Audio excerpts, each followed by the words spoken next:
aquí tenéis una pregunta muy importante en cuanto a la hipertrofia benigna de próstata, que ya sabéis que el tema de la próstata es cada vez más preguntado en el MIR por una sencilla razón, y es que el envejecimiento de la población general está haciendo que toda la patología prostática sea cada vez más frecuente en nuestra clínica diaria, y por lo tanto más preguntas en el MIR, que como también sabéis cada vez más tiende a parecerse a la vida real y menos a los conceptos teóricos que siempre hemos tenido de cara a esta prueba. Bien, si leemos esta, fijaros, es la principal causa de obstrucción del tracto urinario en el hombre, que ya lo hemos comentado. Las demás, puede, pues claro que puede, pero fijaros en la 4. Puede acompañarse de elevaciones de los niveles de PSA. No solo puede acompañarse, sino que ya se ha demostrado que la relación entre en un paciente diagnosticado de HPP y con próstata grande, el PSA es el mejor indicador de la historia natural de la enfermedad. ¿Qué significa esto? Que a mayores niveles de PSA, mayor probabilidad de complicación derivada de su HPP. Pero insisto, siempre en pacientes diagnosticados de HPP y con próstatas grandes. Por último, fijaros en la 5, la intensidad de los síntomas es directamente proporcional al tamaño de la glándula prostática, y esto sabéis que es absolutamente falso. Pensad en la próstata como una mandarina. Tenemos la cáscara naranja, los gajos y el palito blanco de en medio. Bien, el palito blanco de en medio es la uretra, los gajos son el epitelio transicional, ese que crece en el adenoma de próstata, el HPP, y por último la cáscara es el epitelio periférico, donde asientan el 95% de los cánceres de próstata. Bien, lo habitual es que esos gajos que crecen en el HPP crezcan hacia afuera, desplazando la cápsula prostática, la cáscara, y hacia adentro tapando el palito blanco, y por lo tanto que nos dé síntomas obstructivos. Pero puede suceder que crezca mucho hacia afuera y nadie hacia adentro, y por lo tanto que yo no tenga síntomas obstructivos y en cambio sí tenga una hipertrofia benigna de próstata muy grande. Por lo tanto, en absoluto la intensidad de los síntomas es proporcional al tamaño de la glándula prostática.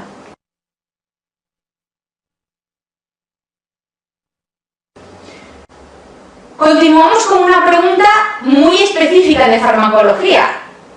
No hay mucho que explicar aquí, lo único que quiero es que os suene así como suena la inhibición del 5-alfa reductasa como tratamiento para HPP relacionada con el finasteride y el dutasteride.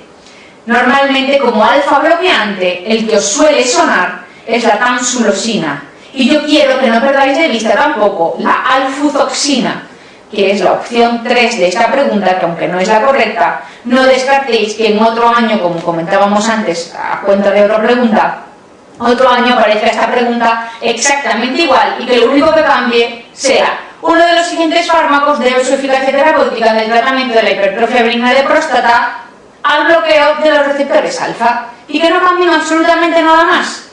Entonces quiero que os suene la alfuzoxina como equivalente terapéutico de la tamsulosina, todos ellos alfa bloqueantes utilizados en la HPP.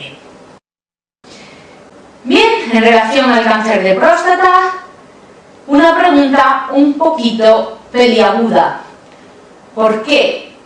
Porque es cierto que el tumor sólido más frecuente en el varón es el cáncer de pulmón, pero cuidado, porque cuando este autor intentó anular esta pregunta y este autor respondió que si tenemos en cuenta las autopsias, el cáncer de próstata es más frecuente que el de pulmón.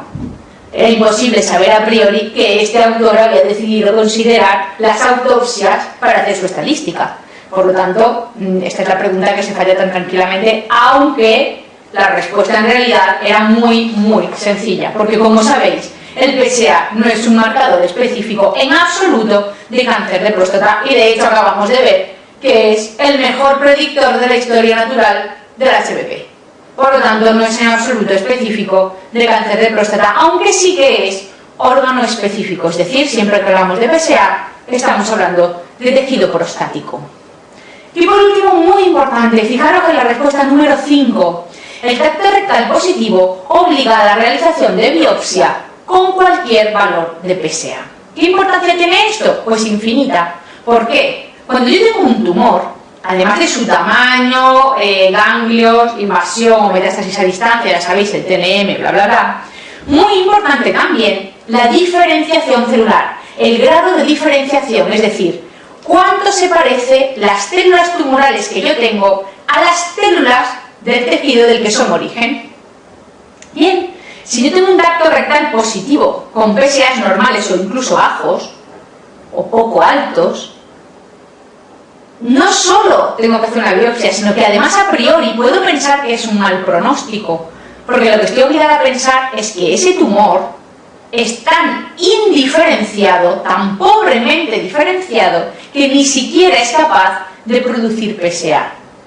Por eso, pensad por un momento, por eso no tiene ningún valor que se realicen mediciones de niveles de PSA si no se acompañan de su correspondiente tacto rectal. No sirve de absolutamente nada, aunque desgraciadamente sea una práctica bastante habitual, sobre todo en atención primaria.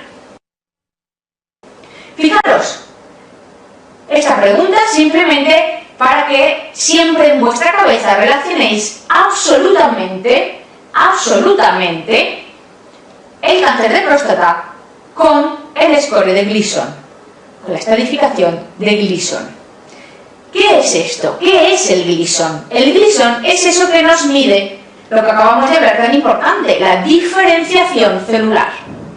Todos los cánceres del organismo son heterogéneos, excepto alguno que viene de células monoclonales, etc., pero en general son heterogéneos.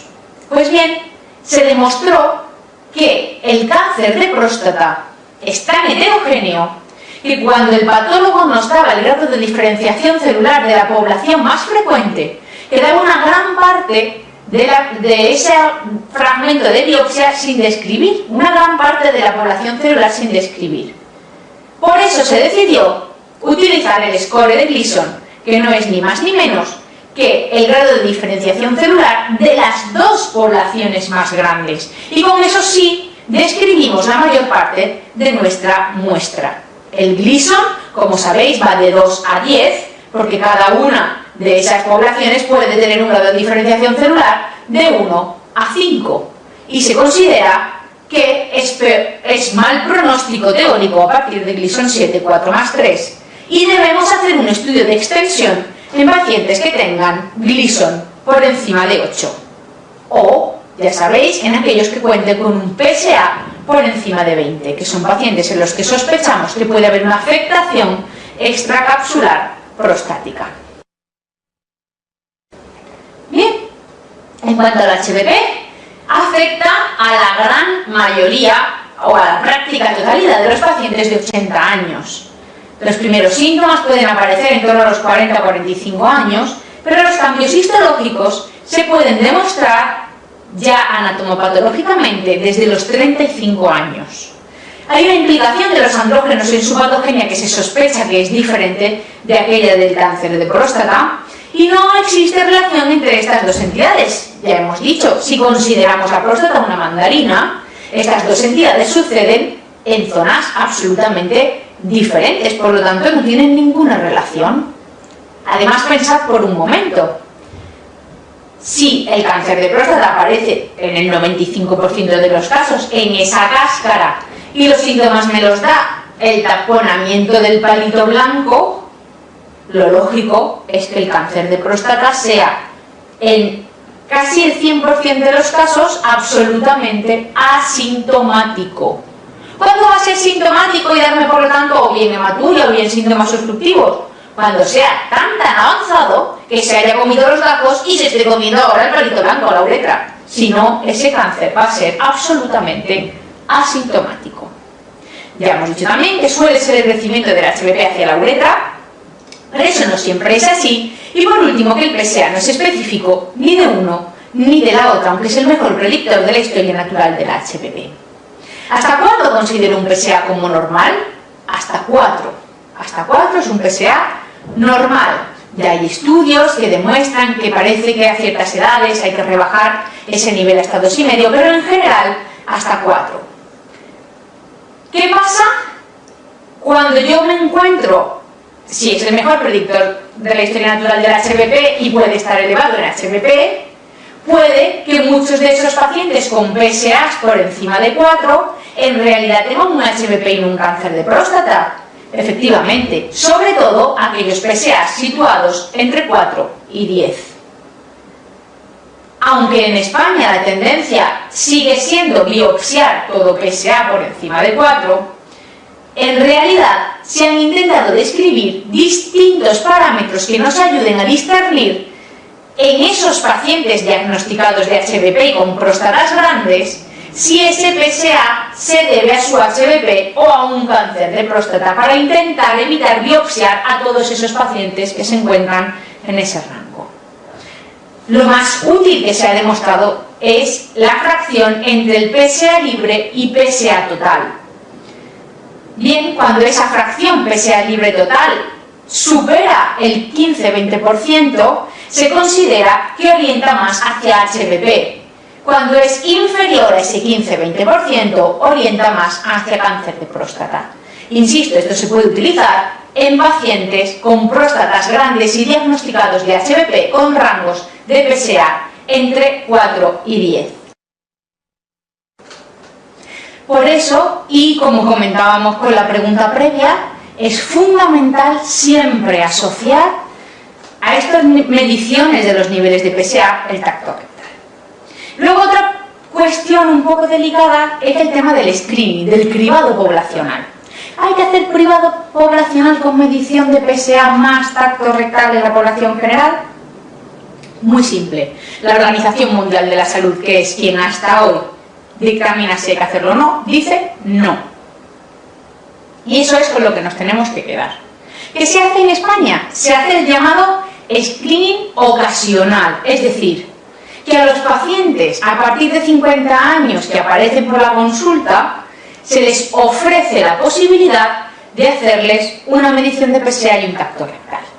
Ahora bien, siempre hay que explicar a estos pacientes las posibles complicaciones, entre comillas, que eso puede tener, es decir, que se sobrediagnostique de cáncer, porque ya sabéis que hoy cada vez más se tiende a diagnosticar cánceres muy incipientes, que está en discusión si hay que tratar o no, etcétera, etcétera. Hay que informar de los riesgos y beneficios y se puede hacer screening ocasional. ¿De acuerdo? Es muy importante. Bien, la sintomatología, todos conocéis la sintomatología de la HBP. Se debe fundamentalmente a dos tipos de mecanismos fisiopatológicos. El primero es meramente definitorio, ¿no? Es en ese crecimiento hacia la uretra se atrapa el palito blanco y eso me provoca la sintomatología obstructiva. Goteo posmiccional, chorro cada vez más fino, entrecortado, con dificultad para el inicio de la micción, etcétera, etcétera. Son consecuencia de intentar pasar o de tener que hacer pasar un chorro, un líquido, por un conducto cada vez más estrecho. ¿Eso qué significa? Si nos retrotraemos a la física pura de bachillerato, eso implica una mayor presión inmediatamente proximal al paso de esa estrechez. En términos prácticos significa que esa vejiga tiene que trabajar mucho más para hacer que por esa uretra que está más fina salga la orina. ¿Eso qué significa? Pues da lugar a un segundo grupo de sintomatología que se deben a ese aumento de la presión intravesical. Como por ejemplo, el aumento de la frecuencia miccional. Todo eso se debe a un aumento de la capa muscular, es decir, una hipertrofia del detrusor. Puede tener contracciones no inhibidas por esa hipertrofia y actuar igual o parecido a una vejiga neurógena, una vejiga hiperactiva. Podemos tener también en ese crecimiento, progresivamente se va quedando más y más atrófico y la vejiga queda como un globo átono, con incapacidad para exprimirse y por lo tanto para aumentar esa presión. Y eso va descompensando la HBP que tenemos y de ahí suelen derivarse muchas de sus complicaciones. Fijaros, en cuanto al nivel obstructivo, primer grupo de síntomas, la principal complicación, ¿cuál es? Dos. la más importante, RAO, retención aguda de orina, porque se produce una obstrucción brusca a la salida de orina por un taponamiento brusco. Retención aguda de orina.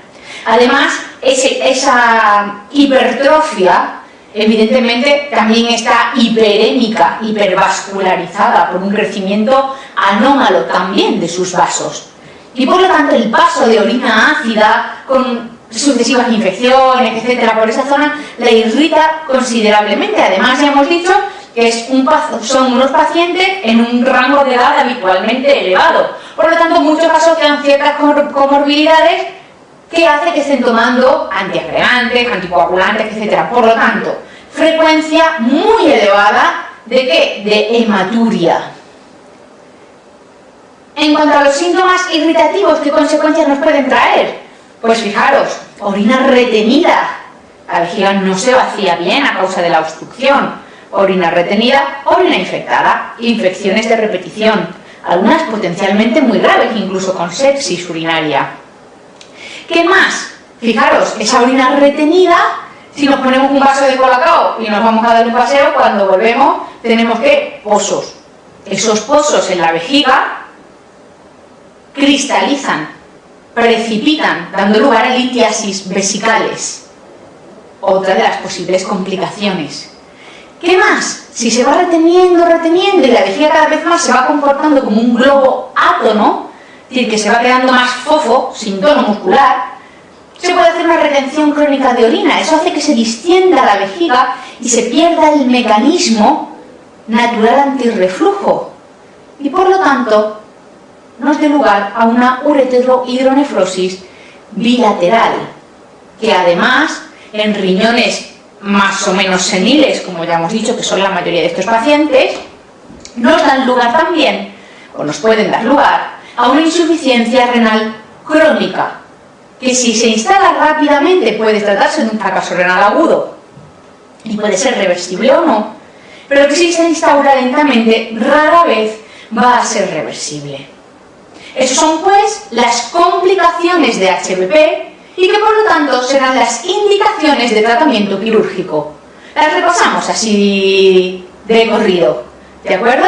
Infecciones de repetición, insuficiencia renal crónica, hidronefrosis, litiasis vesical, hematuria y retención aguda de orina.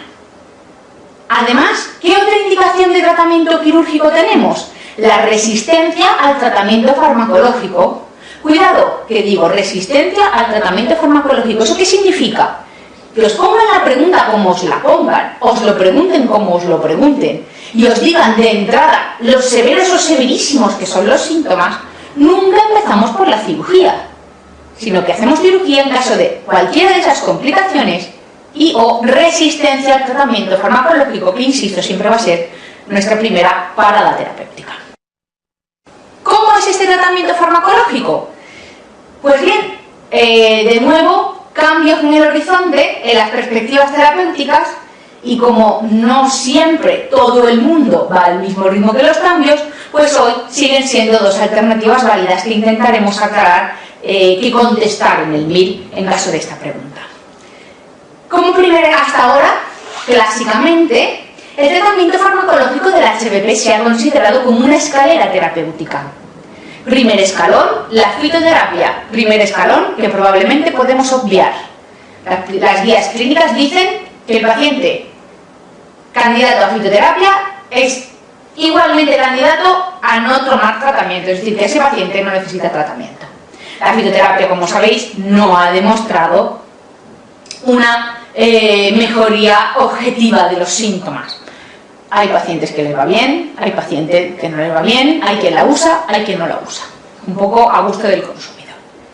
En cualquier caso, primer escalón terapéutico real, por decirlo de algún modo, antagonistas alfa-adrenérgicos o alfa-bloqueantes. Ya os dije que para que os suene algún nombre, tamsulosina, alfuzoxina. Esa es la primera escalada terapéutica.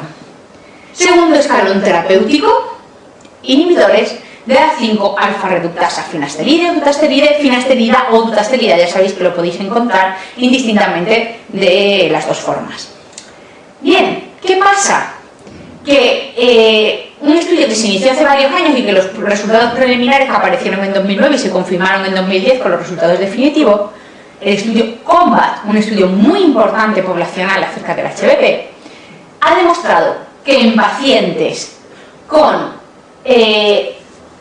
sintomatología moderada o severa y con próstatas por encima de 30-40 gramos, 30-40 centímetros cúbicos, se debe iniciar directamente terapia combinada de alfa bloqueantes más inhibidores de la 5-alfa reductasa de entrada. ¿Qué pasa? Que no todo el mundo se sube al carro de las novedades terapéuticas a la vez o cuando éstas surgen, sino que mucha gente sigue utilizando la escalada terapéutica. ¿Cómo contestaría yo una pregunta de este tipo en el MIR?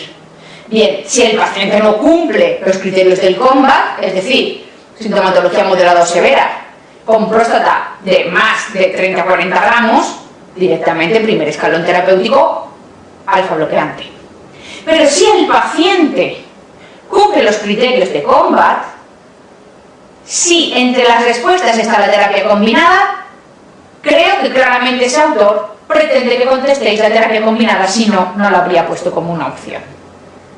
¿Que no está la terapia combinada? Pues en ese caso me remitiría a la escalada terapéutica, ¿de acuerdo? Es lo que yo haría en el MIR, hasta ahora todavía no se ha preguntado, pero puede que aparezca y en ese caso habrá que tomar una decisión, porque insisto, ambas opciones hoy en día se consideran válidas.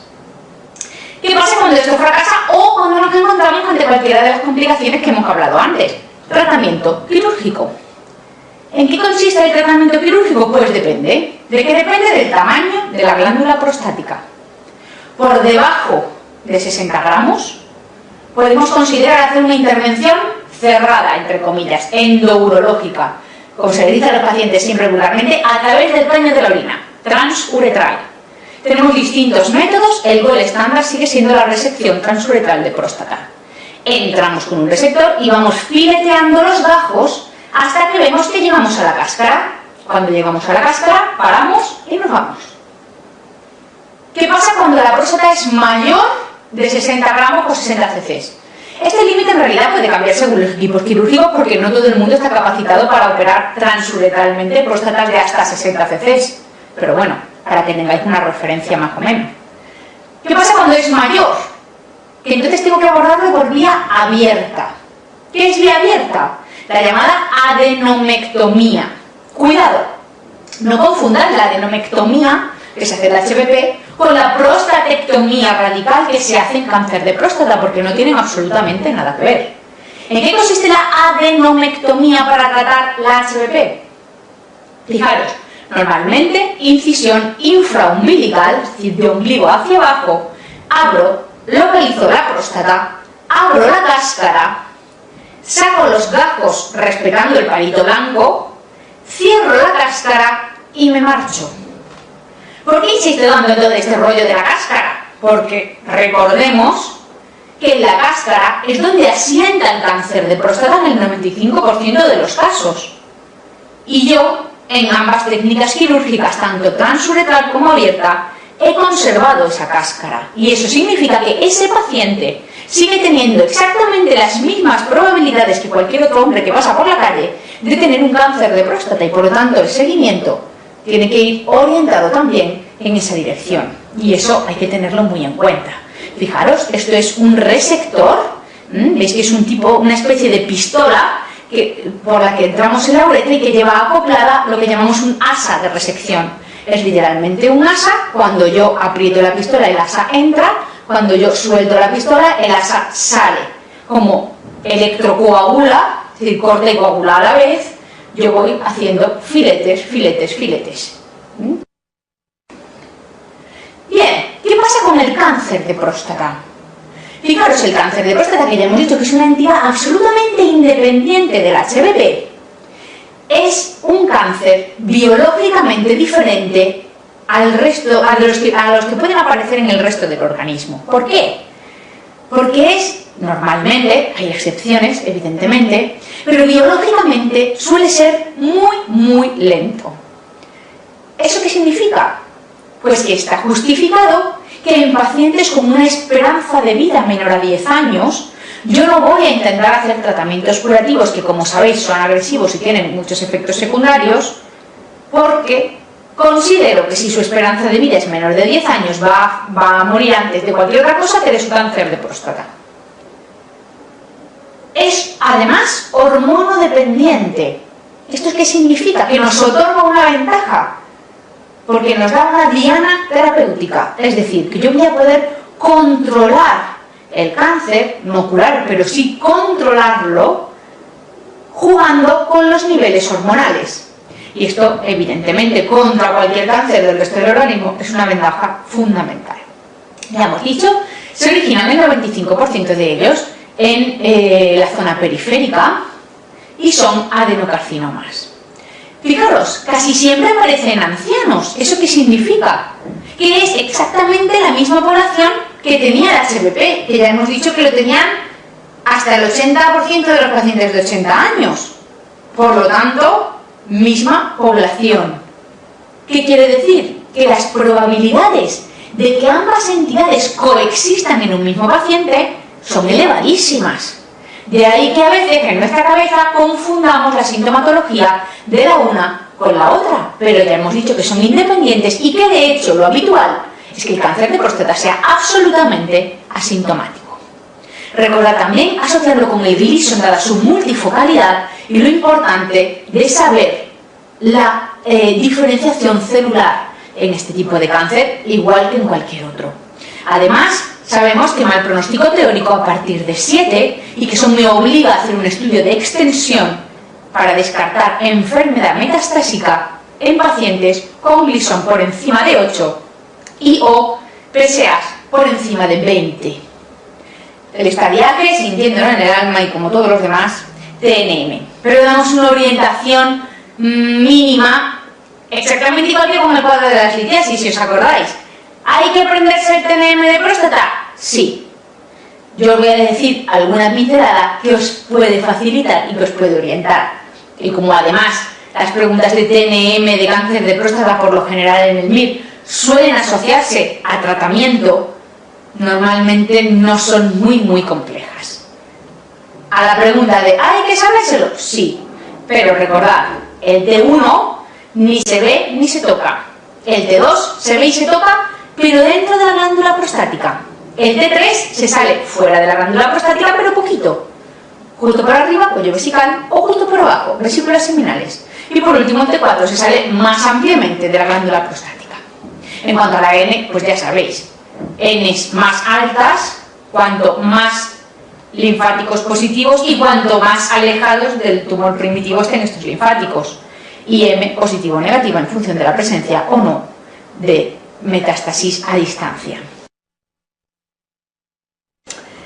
El tracto rectal ya hemos dicho que es fundamental porque nos va a permitir distinguir perfectamente la presencia de un cáncer de próstata. Pero cuidado, nunca los T1 porque ya hemos dicho que ni se ven ni se tocan al tracto rectal. Estos únicamente se diagnostican por la sospecha ante un PSA elevado y entonces cuando biopsiamos nos encontramos ese cáncer de próstata T1. ¿Cómo se toca un cáncer de próstata? Fijaros, si guardáis el pulgar y apretáis con todas vuestras fuerzas, esta consistencia que tiene la eminencia tenar, gomosa, es la del HPP. En cambio, un nudillo, por ejemplo, esa es la consistencia pétrea de un cáncer de próstata. Se distingue muy bien, aunque uno no esté habituado a hacer tractos rectales con frecuencia. Muy fácil de distinguir.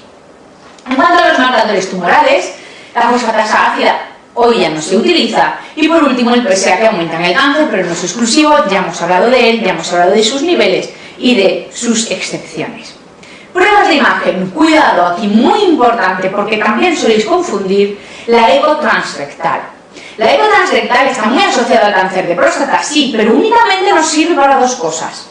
Estadiaje local y, sobre todo, para dirigir la biopsia prostática. Para nada más, no forma parte del estudio de extensión que lo componen en España un TAC abdominopélvico y una gamografía ósea. ¿Por qué insisto en España? Porque ya se ha demostrado, y de hecho en Estados Unidos ya se está haciendo, que es mucho más eficaz que el TAC una resonancia con un transductor transrectal. pero como sospecháis, porque en España no disponemos todavía de esa tecnología, o al menos es muy limitada y extremadamente cara, y por lo tanto seguimos usando TAC abdominopélvico y gammagrafía ósea, que como sabéis es menos específica que la radiografía simple para detectar las metástasis óseas, pero mucho más sensible, que es lo que buscamos en una prueba de despistaje como es un estudio de extensión. Finalmente, todo cáncer de próstata tiene que estar confirmado con una biopsia prostática.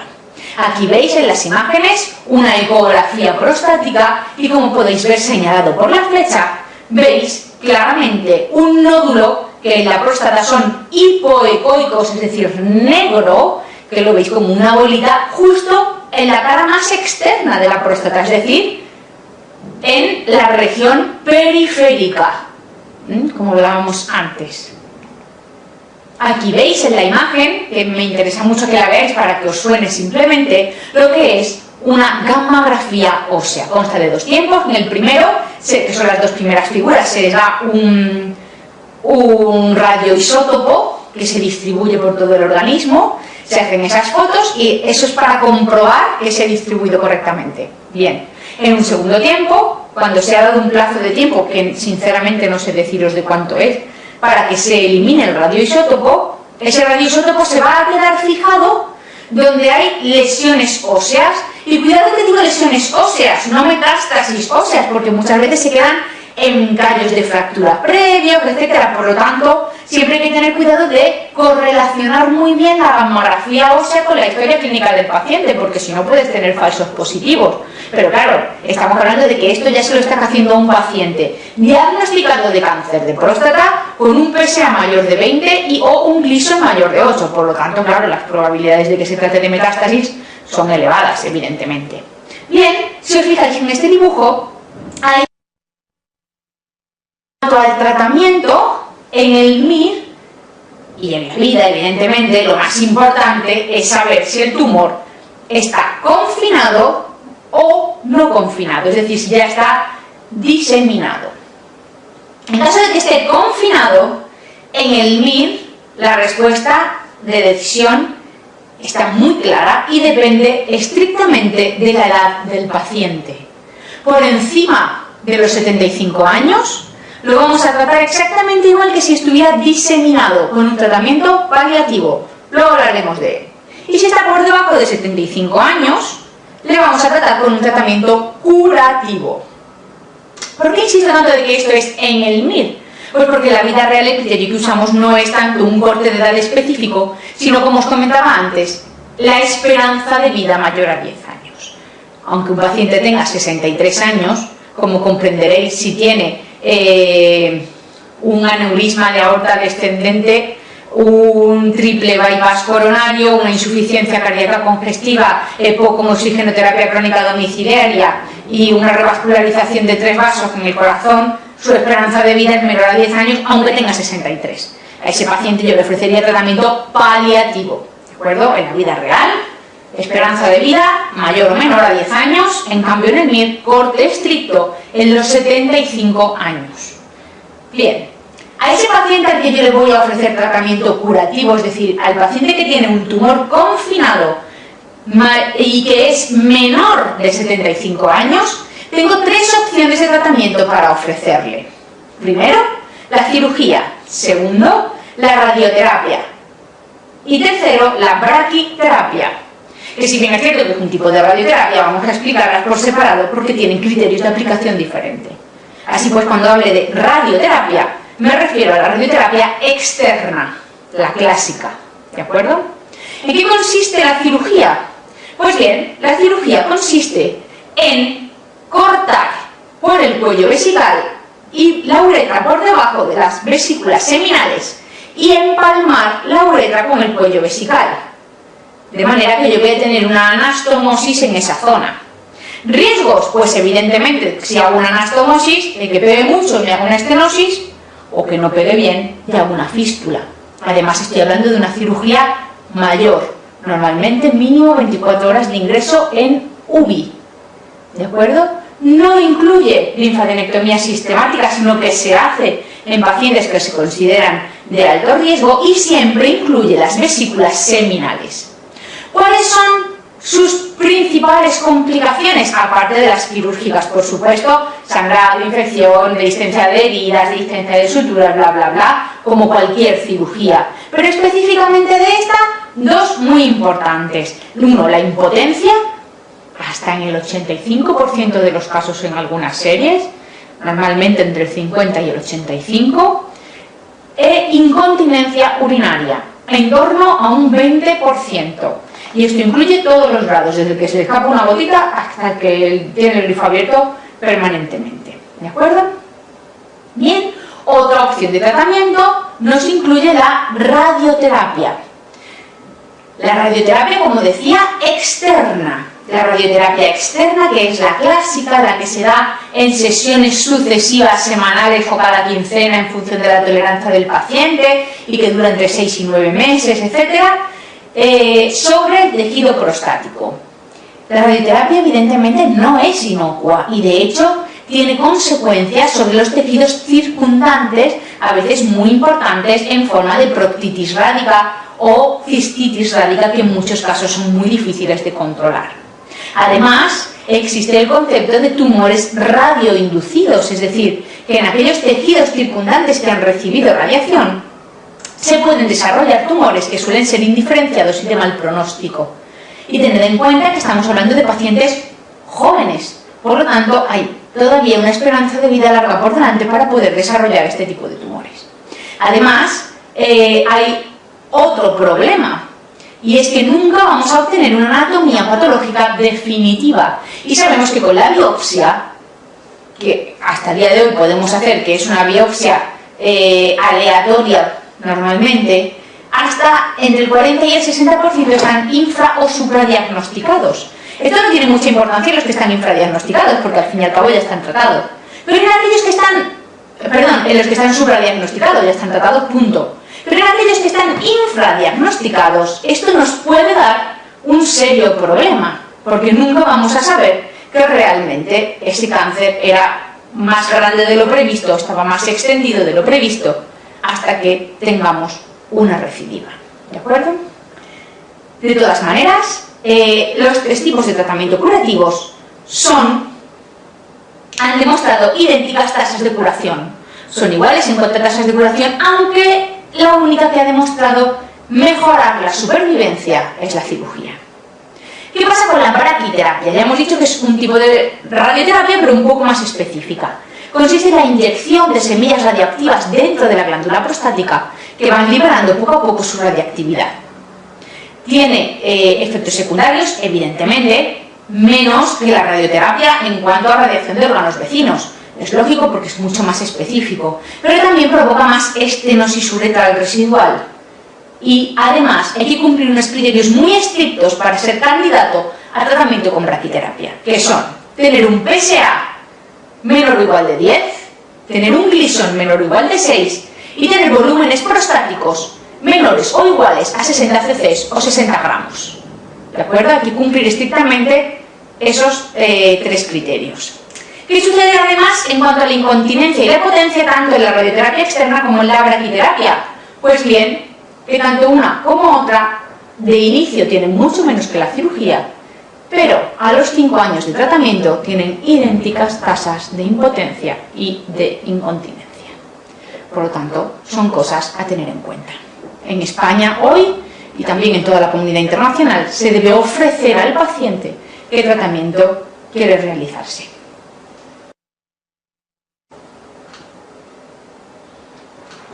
¿Qué sucede entonces cuando en una consulta le ofrecemos al paciente estos tratamientos? Pues fijaros que en España la realidad es que casi todos te preguntan: ¿y si fuera tu padre, qué le harías? Porque en España es verdad que el paciente no está acostumbrado a tomar decisiones terapéuticas. Esto es muy válido y de hecho viene de allí, en países como Estados Unidos, en que como todo cuesta dinero, el paciente desde que nace está muy acostumbrado a tomar decisiones en cuanto a su salud, pero no es tanto así en España. Sucede parecido con la opción de la vigilancia activa, que se propone en todas partes para los tumores muy confinados, muy bien diferenciados, de muy bajo riesgo. eso tú lo puedes proponer al paciente. ¿Qué pasa en España? Insisto, una circunstancia muy local, pero es que sucede y hay que tenerla en cuenta, que muchos pacientes te van a decir: me está diciendo que después de 35 años cotizando a la Seguridad Social, ahora tengo un cáncer y no me van a hacer nada. Y esas son circunstancias que hay que tener en cuenta a la hora de ofrecer tratamientos a los pacientes. Y por eso en España la vigilancia activa quizá no es una opción tan válida como es en otros países y como se ha demostrado científicamente que sí que es. Pero claro, cuentan otros muchos factores. Bien, hablamos también del tema de las recidivas. Porque claro, después del tratamiento curativo, sea cual sea, es fundamental realizar un seguimiento de este paciente y comprobar que ese cáncer no vuelve a aparecer. ¿Cómo hacemos esto? Pues muy fácil, con los niveles de PSA. Después de los tratamientos curativos, ese PSA evidentemente desciende. ¿Hasta dónde? Depende. ¿De qué? Del tratamiento que hayamos aplicado. Después de cirugía radical, disminuye prácticamente, o debe disminuir si no es que no lo has hecho bien, en torno a 0. Por lo tanto, en cirugía no se considera el concepto de PSA nadir, como si se hace en radioterapia o braquiterapia, que es el PSA más bajo que se alcanza después del tratamiento curativo y que nos va a servir de referencia a partir del cual consideraremos o no las recidivas. Así pues, después de cirugía, consideramos una recidiva bioquímica que nos obligará a descartar una recidiva local o a distancia cuando tenemos niveles de PSA por encima de 0,4 nanogramos mililitros, porque consideramos que el PSA más bajo es en torno a 0. En cambio, después de radioterapia o braquiterapia, el PSA no disminuye tanto y además no lo hace de forma similar en todos los pacientes. Y por lo tanto, introducimos ese concepto de PSA nadir y consideramos recidiva bioquímica como PSA nadir más 2 o más 3, dependiendo de los criterios que se utilicen, si son de la ASCO o de Filadelfia, del consenso de Filadelfia. ¿Esto cómo se elige? Pues cada servicio elige los suyos. Por lo tanto, nunca os van a poner a elegir en un número PSA nadir más 2,5, porque no tendría ningún sentido. ¿De acuerdo? Y esto es importante en el seguimiento. Bien, esto es así como decíamos para los pacientes con tumores confinados y menores de 75 años, es decir, aquellos a los que yo voy a ofrecer un tratamiento curativo. ¿Qué pasa con el resto de pacientes? Pues que yo voy a ofrecerles un tratamiento paliativo. ¿En qué consiste el tratamiento paliativo? Pues en aquel control hormonal que decíamos antes que podíamos hacer en estos pacientes para controlar la enfermedad durante el tiempo que les quede de vida. ¿Qué opciones terapéuticas son estas? Pues la más importante y la mejor, el bloqueo hormonal completo. ¿Cómo se hace un bloqueo hormonal completo? Pues bien, es un bloqueo químico que se realiza primero con antiandrógenos durante 15 o 20 días. Después se introducen los análogos de la LHRH y ambos tratamientos juntos se mantienen de por vida. Muy importante. Y muy importante que siempre sea este tratamiento completo y en este orden. Fundamental. ¿Por qué? Porque si yo doy los análogos sin haber bloqueado previamente los andrógenos circulantes, de inicio lo que voy a tener es lo que se llama el fenómeno flare-up. No es más que una descarga brutal de andrógenos. Y pasan dos circunstancias. La primera, que ya hemos dicho, que es muy frecuente que en estos pacientes coexistan cáncer de próstata y HPV. Y por lo tanto, una exposición brutal a andrógenos en una próstata hiperplásica puede hacer que el paciente entre en retención aguda de orina. Pero lo que es peor, si este paciente tiene metástasis a distancia, si yo le doy una dosis brutal de andrógenos de inicio, lo que va a hacer es un aumento importantísimo de las metástasis.